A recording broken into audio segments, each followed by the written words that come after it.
আসসালামু আলাইকুম বন্ধুরা, আশা করি আপনারা সবাই অনেক ভালো আছেন। আপনাদের দোয়া এবং ভালোবাসায় ইনশাল্লাহ আমি অনেক ভালো আছি। বন্ধুরা, চলে আসলাম আবারও নতুন একটি গল্প নিয়ে। আশা করি গল্পটা শুনে অনেক কিছু শিখতে পারবেন। তো বন্ধুরা, চলুন শুরু করা যাক আজকের গল্পটা। আজকের গল্পে আমি যে বিষয়টা নিয়ে আলোচনা করব, সে বিষয়টা হলো কোনো ব্যক্তির উপকারের প্রতিদান, অর্থাৎ কোনো ব্যক্তি উপকার করেছে তার প্রতিদান। আজকের এই গল্পে একজন কৃষকের সন্তান, একজন বড়লোক বাবা এবং বড়লোক বাবার সন্তানকে নিয়ে আলোচনা করব। অনেক দিন আগে এক বড়লোক বাবার সন্তান শহর থেকে গ্রামে এসে পুকুরে গোসল করতে যায়। গোসল করতে গিয়ে দেখা যায় যে সে পানিতে পড়ে যায়, অর্থাৎ সে সাঁতার জানে না, পানিতে পড়ে প্রায় ডুবে মারা যাচ্ছিল। এমন সময় ওই সন্তানটাকে ওই কৃষক ব্যক্তিটা দেখতে পায় এবং সে পানির মধ্যে গিয়ে ওই সন্তানটাকে উদ্ধার করে আনে। দেখা যায় যে সাক্ষাৎ মৃত্যুর হাত থেকে প্রায় বাঁচিয়ে আনে। এই বিষয়টা যখন ওই বড়লোক বাবা জানতে পারে, তখন ওই বড়লোক বাবা চিন্তা করে যে এই কৃষকটাকে আমি কোনো না কোনোভাবে উপকার করব, যেহেতু সে আমার সন্তানটাকে বাঁচিয়ে আমার এত বড় একটা উপকার করেছে। তো যা ভাবা তাই কাজ, সে চলে যাবে কৃষকের কাছে এবং কৃষককে জিজ্ঞাসা করে যে ভাই, আপনি যেহেতু আমার এত বড় একটা উপকার করলেন, আমি চাই আপনার যে কোনো একটা উপকার করতে। অর্থ লাগুক, সম্পদ লাগুক, আপনি যা লাগে আপনি আমার কাছে চান, আমি আপনাকে তাই দিব।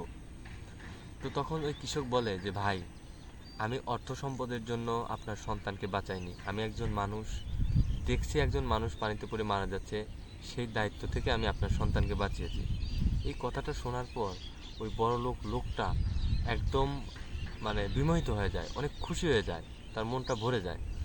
সে দেখে যে ওই কৃষকের ঘরে একটা সন্তান আছে এবং সে চিন্তা করে, যেহেতু কৃষকটার মন মানসিকতা এতটা ভালো, সেহেতু যদি এই শিশুটাকে সে শিক্ষিত করতে পারে, হয়তো এই শিশুটা আসলে অনেক ভালো একজন মানুষ হবে।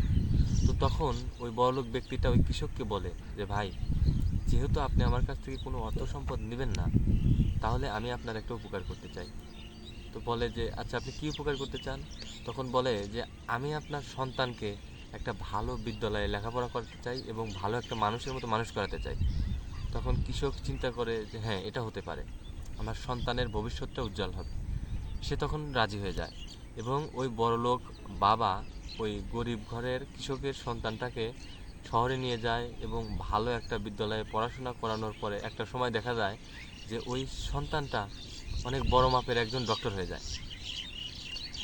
অনেক বছর পরে যখন পুরো দেশে একটা রোগ আক্রমণ করে এবং বহুত মানুষকে মেরে ফেলে, তখন সেই রোগে ওই বড়লোক বাবার সন্তানটাও আক্রান্ত হয় এবং দেখা যায় যে সেই কৃষক ঘরের সন্তান এমন একটা ঔষধ আবিষ্কার করে যে ঔষধের মাধ্যমেই ওই বড়লোক বাবার সন্তানটা সুস্থ হয়ে যায়।